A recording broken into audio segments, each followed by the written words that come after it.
My name is Martin Henkelmann, and it's up to me to do the opening here today. And also, I would like to point out one aspect. We will give you the opportunity to ask questions after the 2-3 presentations or part presentation we have from the colleagues.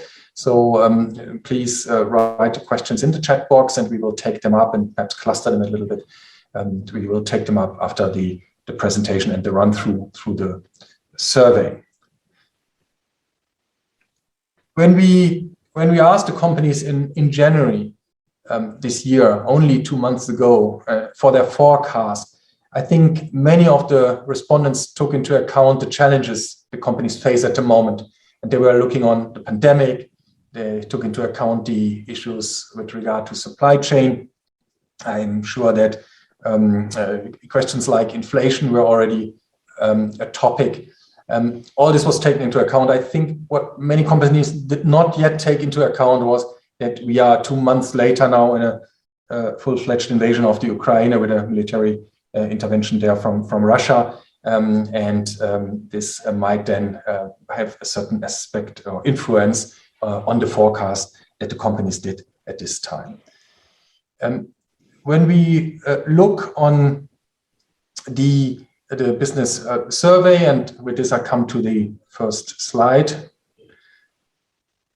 When we look on the business survey, we speak about the European companies, and please take into account that when we speak about this target group, we were speaking about companies that are based in, that have their siège in UK, in the EFTA region, and in the European Union, because these were the chambers participating in this survey.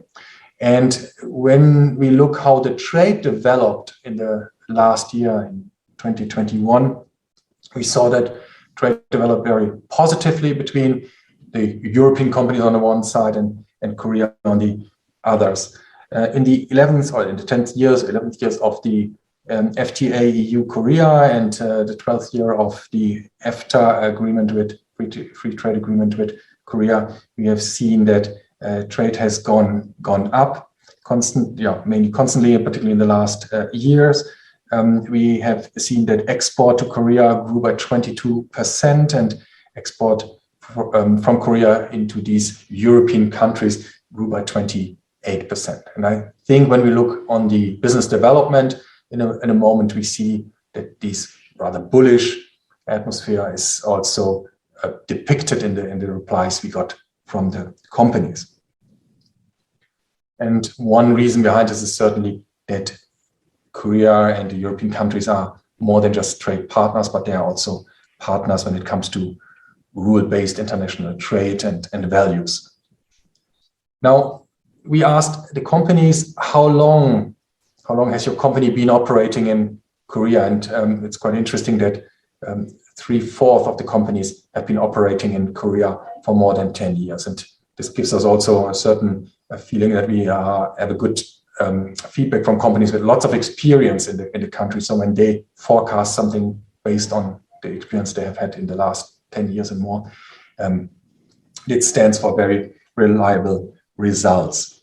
And compared to the participation from the year before, there as well, it was that companies had been, the large majority at this time had been also in the country for a very, very long time. On the next slide, I would just like quickly to look a little bit closer on what the industry sectors the companies were or are active in.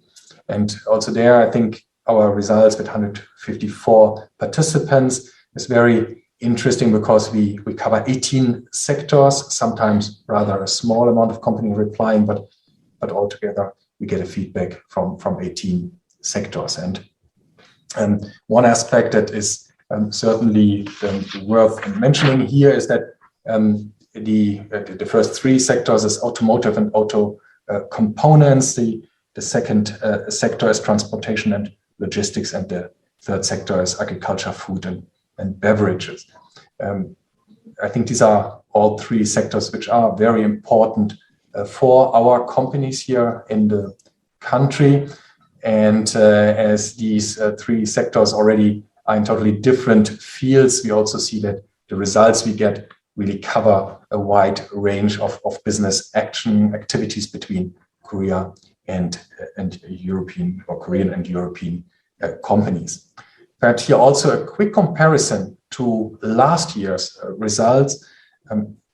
Quite interesting that at this time as well, automotive sector was the biggest one. However, machinery at this time, the participants, we had 12% of the participants a year ago came from the machinery sector, while this sector is now by only 9%. And at this time, the logistics sector was also the third one with about 7%. Interesting, perhaps also to mention that although the group of companies increased, the companies active in the sector of financial services, this time 4% of the companies were participating came out of the financial services, while a year ago these were 7% of companies participating in coming from financial services, including insurance. On the next slide, I would quickly like to point out that we see that 1/3 of the companies have production facilities in the country, 1/4 have R&D facilities in the country. When we speak with the Korean administration and the government, they often look, of course, at these 2 points. That's why it's so important for us always to ask this question, and please understand that we ask this question, because they, of course, have the association, they have the thought that production facilities bring more jobs and R&D facilities bring more knowledge transfer and more cooperation.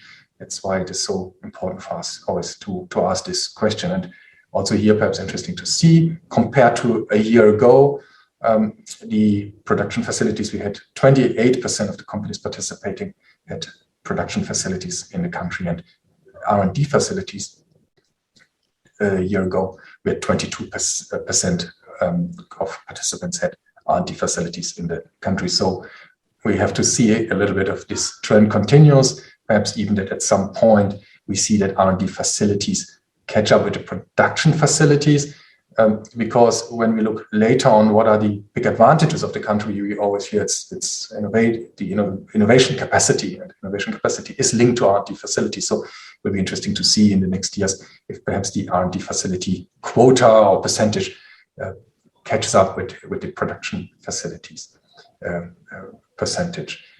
With this, I would already close it when it comes to the profile of the companies. More details are in the survey itself, and the survey is available on all 3 web pages from our 3 chambers. And with this, I give it to Christoph to look more on the business side. Thank you.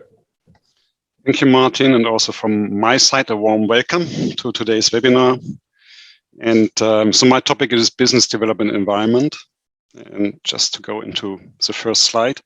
So this is, that we ask always the same questions. Yeah? So for us, it's important also to know what is the trend among the industry.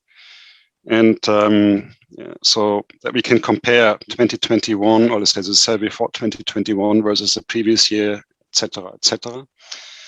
A surprising thing for basically all business slides, what are now following is, so we had a look about is there a different, or is there a specific industry segment who is highly optimistic or highly pessimistic, and so on and so forth. But to a quite surprise, actually, for all slides about revenue, profitability, about increase in strategic importance, and so on, the picture is pretty much diverse. So we don't have a specific industry segment who is booming or suffering, etc. So the answers are across all industry segments.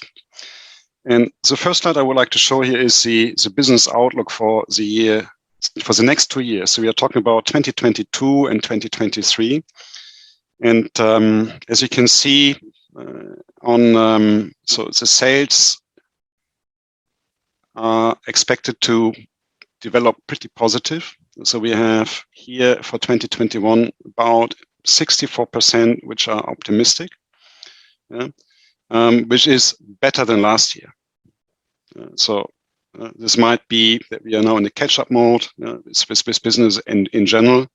In 2020, we were hoping more about, let's say, a turnaround in business, but now it seems that we are seeing the end of COVID-19, and that the outlook is actually now even brighter. Interesting here is also the EBIT side, so that you can see that people in terms of profitability are not that optimistic as for revenue. So we have here 41%, which are either highly optimistic or partially optimistic. That means that there is a link. Profitability cannot increase as much as sales. So we expect most probably other cost drivers here, not allowing the companies that profitability develops in line with a turnover. So the next slide, what we have is the overall strategy, for the company's career as part of the company's overall strategy. And here the trend is continuing to be pretty positive. So you can see that in 2019, we had already about 1/3, which were talking about increasing importance. This increased in 2020, and this further increased now in 2021 to 62%. So 2/3 of our companies have responded that the importance of career in the corporate overall business strategy is further increasing. This is in line what we just have seen on the previous slide, so we expect more turnover to come, more turnover to be generated. Let's hope that this kind of perception is becoming true in reality. But this was a pretty positive feedback. In terms of, are people content with their business performance? So we have here also the trend shows that company CEOs are very content, 25%, content 46%. So it's an increasing number of CEOs who are content with their business here. So the difference between the financial data about turnover and EBIT and being content or not is because we don't know the budgets of those companies. So if it is pretty much clear that if a company has a budget, a revenue increase of about 10% and reaches only 5%, then they're not content. But overall, I think the numbers are matching. So we have 64% which are increasing with increasing sales, and we have 71% which are content or very content. So in terms of actual sales, so the last year we had 40% of companies generating a turnover increase in turnover of more than 10%, 29% with an increased turnover between 5 and 10%. So definitely growth in business by 69% of our responding companies. This is it's really a great result. Of course, we also have some companies with where the business was more or less the same, but also decreased turnover, 5% with a decreased turnover between 5 and 10%, and even 5% with a decreased turnover of more than 10%. Compared to previous years, you can see that the picture is much better. So we have really a very good business result in 2021. Interesting to see is the comparison with the market share. So in the lower left corner, so we have 49% with increased market share, about the same 42% and decreased market share of 9%. So if you bring the turnover increase, 69% in relation to the market share. So you have 69 versus 49%. That means that in certain industry segments, we have a pretty substantial business growth, and that despite the fact that our member companies have increased their turnover, in some cases they could not catch up with the market growth.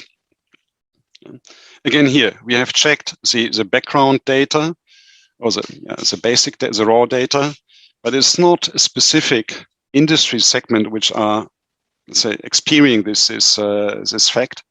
So it's across all industry segments, surprisingly. So, but again, so it's not a specific industry segment where, for example, turnover was much more than market growth, or turnover was high but less than market growth. So the next slide is about profitability, and the first positive thing is that 84% of companies are generating a profit. The profit margin, this is a lower margin, as a lower part here, is that 27% of the companies really grow their EBIT by more than 10%. About 31% increase by 5 to 10%, and about the same as 5%, 35%. Also here, the same picture. So we don't have, the direct link between turnover and EBIT.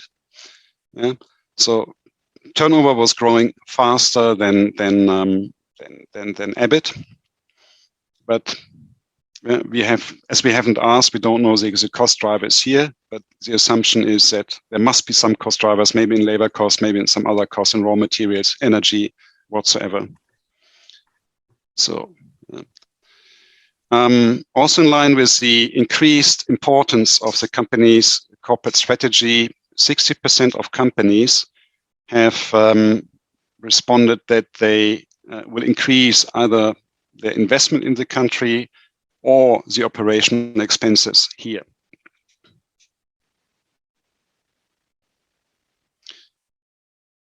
We have asked, how has the business in Korea for your company developed over the past 2 years?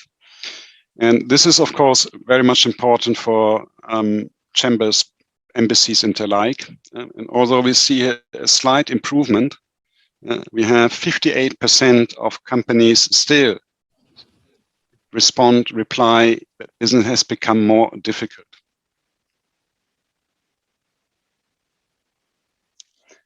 Reforms is always a good topic for every politician, for every government, but we feel that there's a certain disconnect between government and the requirements from business. So only 14% of company leaders have actually evaluated that the reforms implemented in 2021 have helped our business. The outlook for 2022 doesn't look much better. So also here, 13% of company leaders are expecting a positive reform policy, deregulation, whatsoever.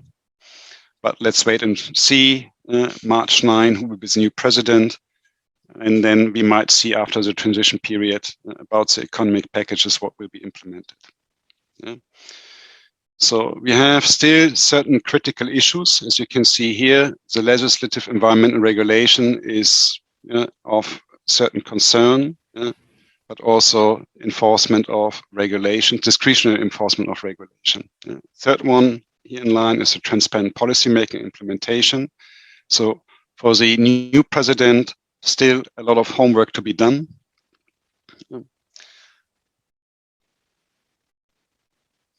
And I think this is my last slide. This is about how do we feel? How do we feel treated here as foreign business? Do we have?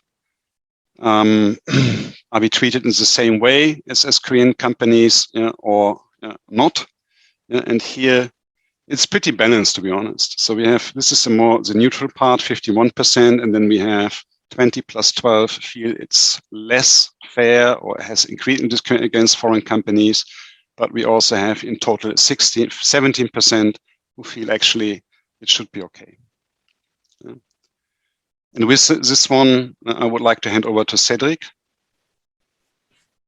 for talking further about HR and labor.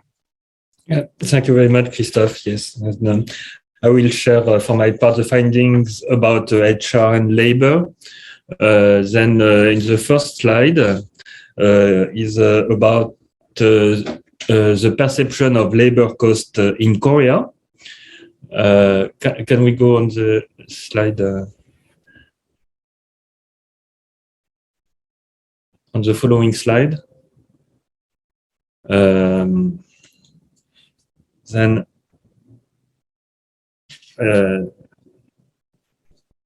so then on the next slide about labor management, means labor cost and labor relation. Then we see that the majority of European companies are neutral, 54%, and we have 23% of companies satisfied or very satisfied, and the same 23% of companies dissatisfied or very dissatisfied. Then the results are very well balanced and more positive than last year, as in 2020, only 15% were satisfied or very satisfied, and 43% were dissatisfied or very dissatisfied. Then we can understand from those figures that there was a strong feeling of astonishment 5 years ago. We remember that after President Moon was elected, the minimum salary was increased by 16% in 2018 and again by 10% in 2019. Afterwards, increases were more reasonable, with less than 3% in 2020, 1.5% in 2021, and 5% this year. And then this trend seems more satisfactory from this point of view. But in the current situation, we can see a very different situation according to the industry. In some sectors, wage inflation is a strong concern due to a growing talent shortage for specific skills, in particular for digital and tech sector. There is also the strong inflation of consumer prices, which accelerated from the end of 2021 and should continue to accelerate due to the international environment. So there is an improvement of the company sentiment about labor cost, but the subject should remain under vigilance.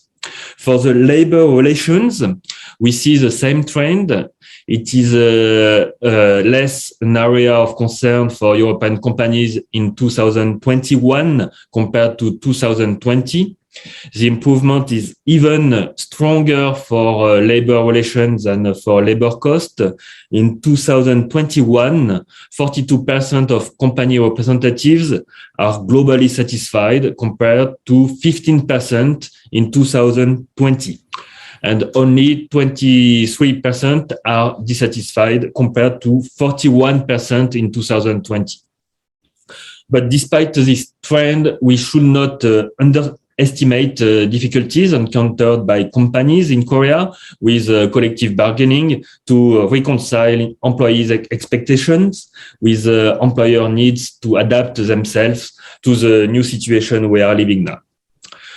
In the following slide, if we look at the number of permanent positions in European companies in Korea, we see that they reinforced their local position, as in 2021, the number of companies which increased the number of permanent positions is higher than the number of companies which decreased this number. There was 43% of companies which increased permanent position compared to 21%, which decreased permanent positions. Then this trend shows the good resilience of European companies which operate in Korea, thanks to the resilience of the Korean economy and the Korean strategy of business continuity during the COVID-19 outbreak, but also thanks to the strong position of European investment in Korea. From another point of view, we can also see that this trend led to difficulties for talent acquisition. It becomes very challenging for some European companies as well as Korean companies to find the skills and competencies they need. Then European companies continue to reinforce their presence in Korea, and the next slide will confirm this trend.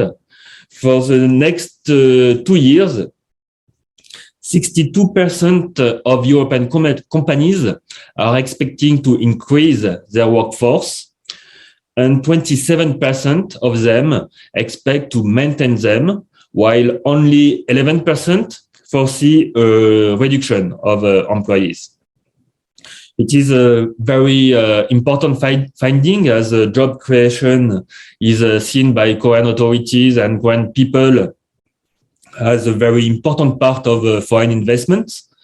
This trend also reinforces the capacity of our chambers to advocate your needs to Korean authorities, as we always repeat and remind that European companies create jobs in Korea.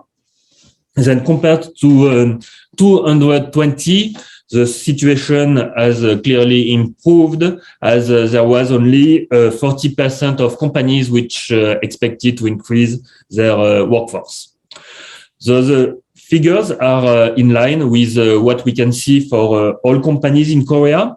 There is a recent survey performed by Salamin, which was released last week, about 2022 full-time employment plans among 700 companies. And it shows that 65% of them has a recruitment plan for 2022, compared to 47% the previous year. Then a progression in the same proportion that we can see for European companies. There is also a survey performed by the HR company Infruit 1 month ago, which show the same general trend, but with some differences between the profile of new employees and the size of the company. We can see that big companies are more willing to recruit than small companies, and that the demand increase more quickly for experienced workers rather than young graduate people. Then after the next slide shows that European companies not only create permanent jobs, but also quality jobs. We see that the staff turnover in 2021 was quite stable and very low. 58% of companies has reported a staff turnover of less than 10%, and 90% of companies reported a staff turnover of less than 20%. Then this is a very good signal. We know that the unemployment in Korea is very low and that the labor market is tightening for employers. We see newcomers among Korean companies. We see the creation of new industries with a focus on digital, green, and health, as well as the progressive adaptation of the Korean workforce to these new needs. And also sometimes the phenomena of job hopping, the practice we see in particular in digital sector, with people who frequently change their job to increase their salary. Then in this context, the employees' fidelity in European companies shows that they provide a high level of satisfactory for Korean employees, which is particularly challenging in the current situation, as the relation with the work and with the office is evolving very quickly in Korea. Then in conclusion, we see a positive trend for HR and labor in 2021. The labor management has improved. The number of permanent positions is increasing and the staff turnover is under control. But of course, we know that this general trend covers very diversified situation and sometimes real difficulties. So with my colleagues from KGCCI and KGCCI, we remain mobilized to support you and promote a more favorable environment for foreign investment. Thank you. I will finish on that. Then I think... Thank you very much, Cedric.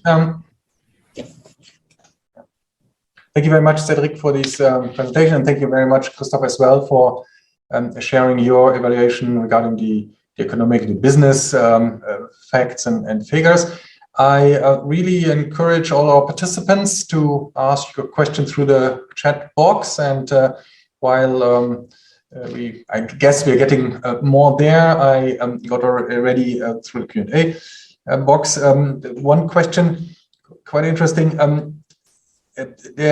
We saw that that the companies say that the importance of the Korean market is growing, and at the same time, this was Christoph showing it, and at the same time, Cedric pointed out that companies are counting for the next 2 years to increase their workforce.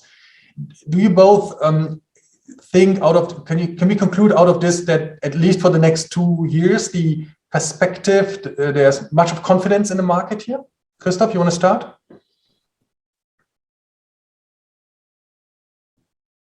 You have to unmute, please. Same procedure as every year with unmuting, muting. Okay. So I think, so despite the fact that we haven't seen many positive policy changes in terms of business and employment under the Moon administration, I think the key is really that Korea is in the position, or very well positioned in some key industries. And I think everybody knows what those industries are. Semiconductor, is battery, it is biopharmaceuticals and the like. So Korea has developed in the last couple of years really to a first mover. So when I came to Korea in 2010, it was more famous for being a second mover, a good second mover, a best second mover. But the technology standards in some areas, what we have, Korea is really leading. GDP is developing very nicely. Disposable income, these for the products or for the income owners who are in favor of, let's say, European strong brands and the like, is further growing. So for me, it's not a surprise that Korea is perceived such positively by the respondents of our member companies.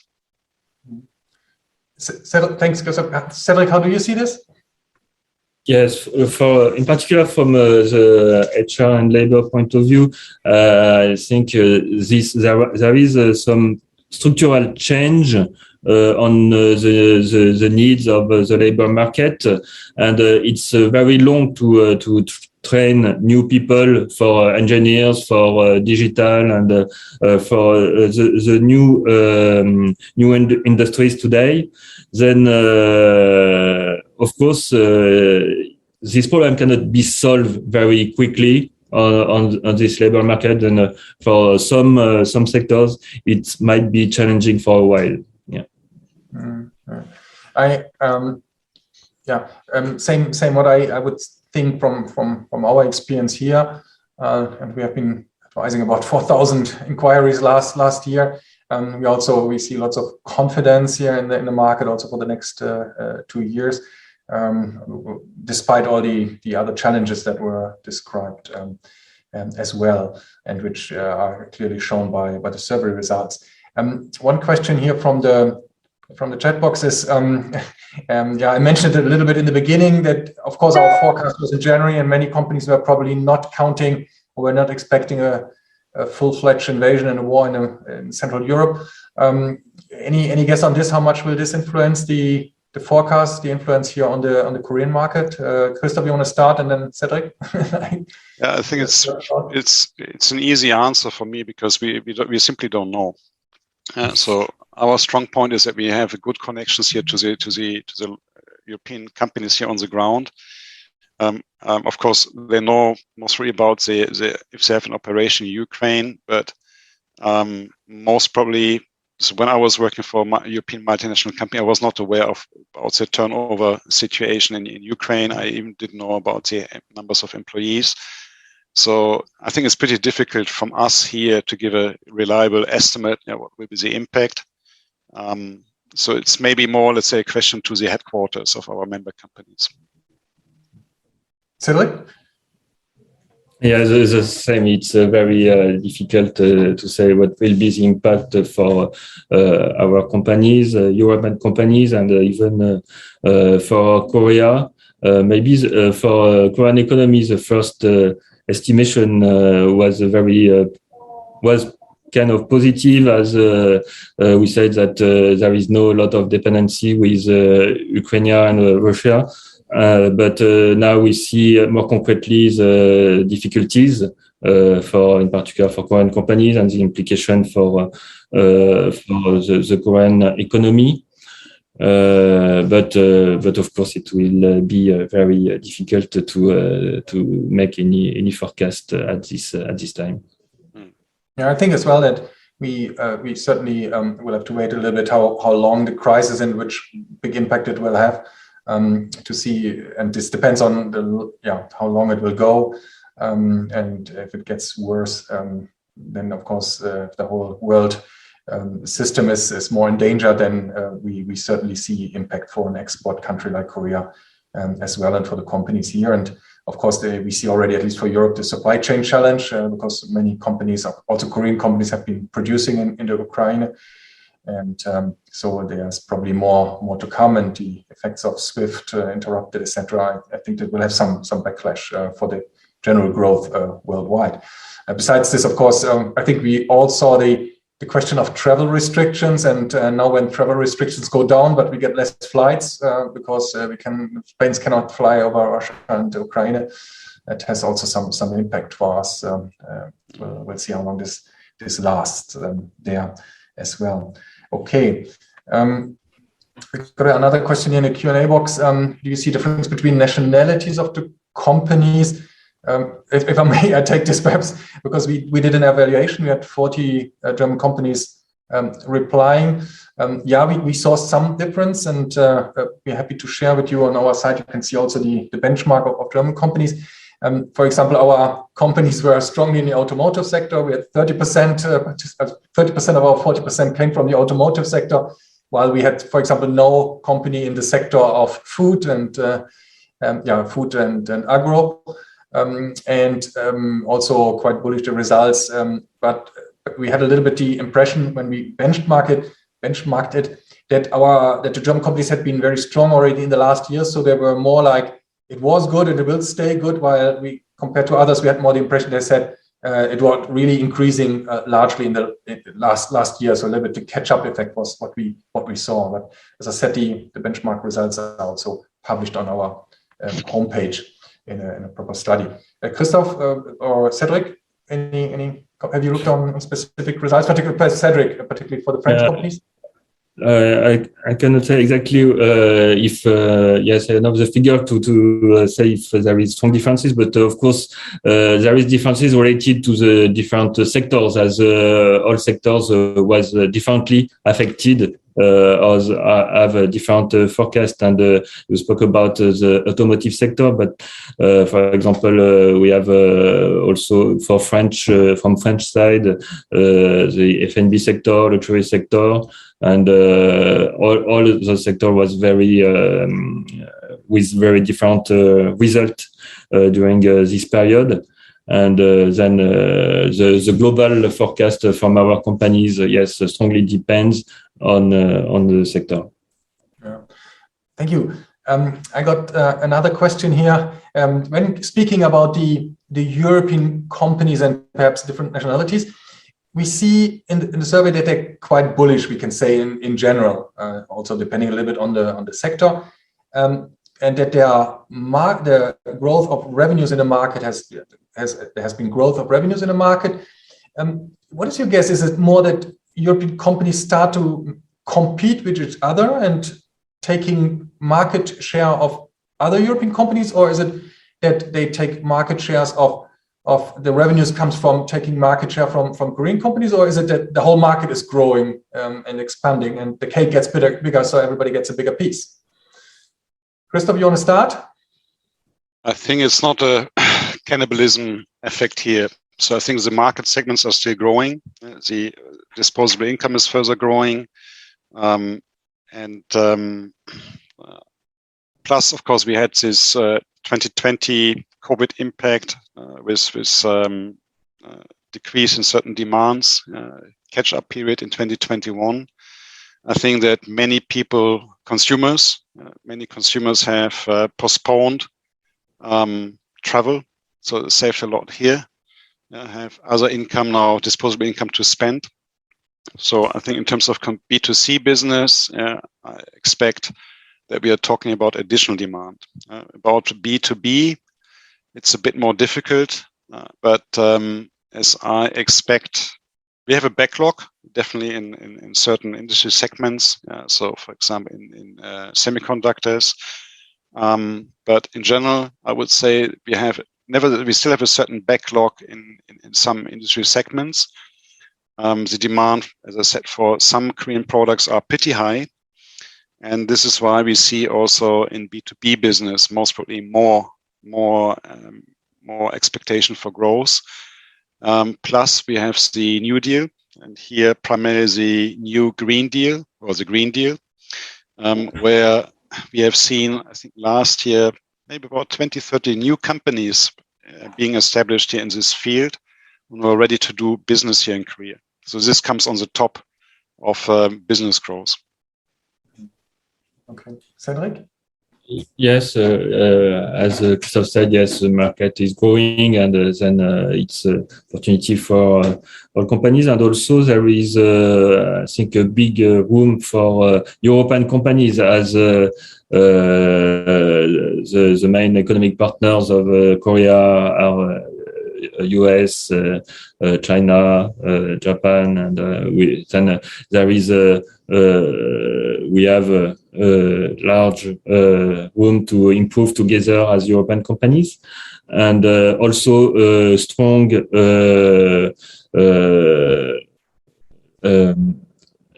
support from the current government too, who want to diversify the supply chain, and then would like to work more with European companies. Then I think it's a strength for us to be together. Yes, of course. I add here from our side, German side, is also that we also see less the competition between the European companies than more than just the market is growing. And Christoph mentioned the big government spending programs. One aspect I would like to add is that we also see that more and more of our companies come into the market and kind of export to the market, but in the end, the product goes out of the market again. So they are part of the export strength of Korea, and as long as the export goes up of Korea, European or German companies benefit from this as well, because we are part then of the product that goes out. And so it's not obligatory that the competition is here on the market then. Good, thank you very much. I got another one here, good one here. Our numbers show that actually that discrimination, I think 30% or so of the companies said that they felt discriminated against, or at least difficult situation. And we saw that this number has not, I think, was quite stable actually. So could we conclude out of this that the pandemic had no influence on the question of there's discrimination against European companies? Cedric, you want to start this time? Sorry, I always get Christoph first.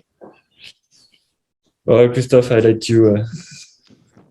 first. I think so. I think we all know that each country, to a certain degree, tries to protect their companies, their markets for employment, etc.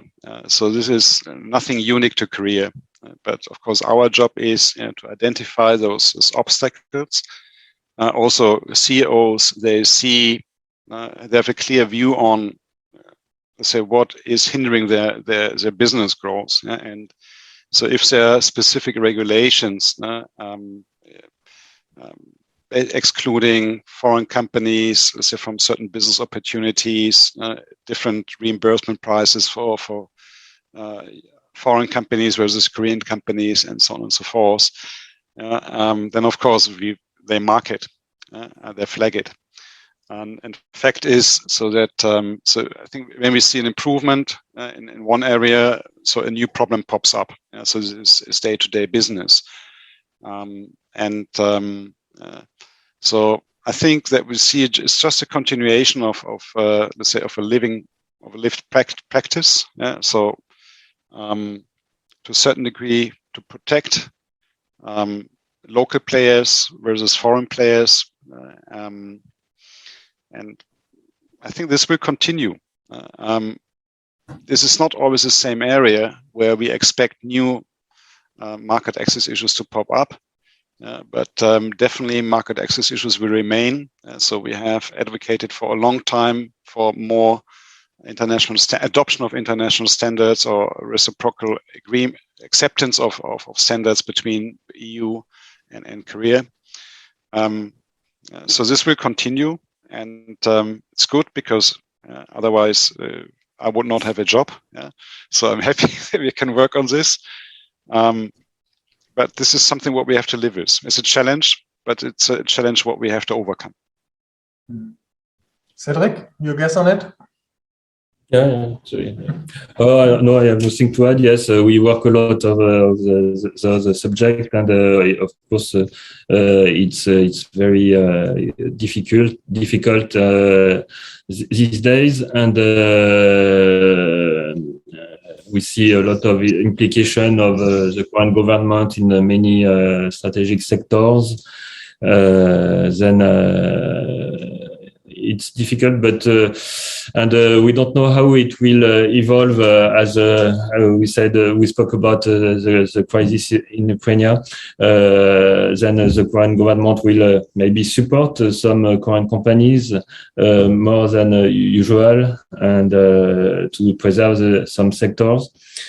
But at the same time, there is the reciprocity, which is important. Then we try to find the good driver to advocate those issues. Okay. Yeah.